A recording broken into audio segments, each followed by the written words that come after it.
This post nails the complexities of making things for humans and why we should just remove humans from the equation of technology.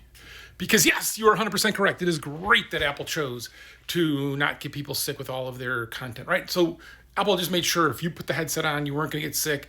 Everything it created and curated was these, experiences that just didn't get you sick. They also didn't sell enough units to keep going because they also never created any experiences that people wanted to come back to, right? Like I'm a bit of a dog eating eating the food that makes it puke, but it's like, oh, it's so good when it comes to VR.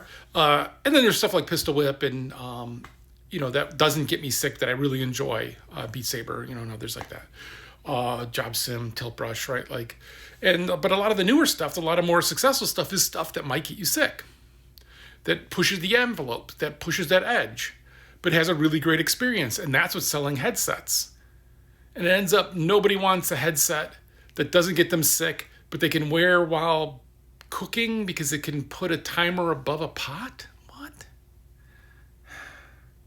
Nobody needs timers that badly. But so yeah, this is kind of the weird paradox, right? Of like Apple did everything right from a comfort standpoint, did everything wrong from selling headsets to people who wanted to experience VR. And the best VR is when you forget you're wearing a headset because you're so enthralled in what you're in, and you go hit your head on the wall, or you go, kind of knock yourself silly.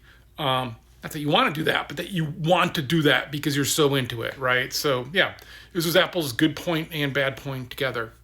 Which also says that nobody wants to put something on their head just for more screens or freaking timers over pots. This is not a compelling reason to put a headset on. The compelling reason to put a headset on is to have those experiences of you losing yourself in it. So you can talk about big picture all you want, but the reality is more screens is never going to be the compelling thing that sells a bunch of headsets. Instead, it's those experiences that take you someplace.